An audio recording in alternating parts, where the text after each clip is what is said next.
siang kami melaporkan dari ruas JMKT jembatan di kilometer 41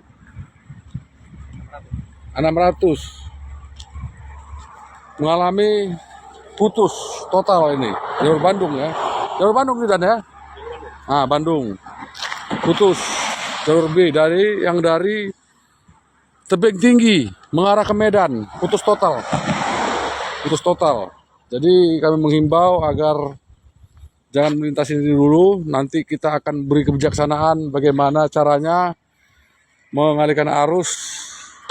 Tapi untuk sementara ini sebaiknya masyarakat yang melintasi jalan tol JMKT boleh dari arteri sementara ini ya, arteri atau jalan biasa. Demikian yang dapat kami laporkan. Selamat siang.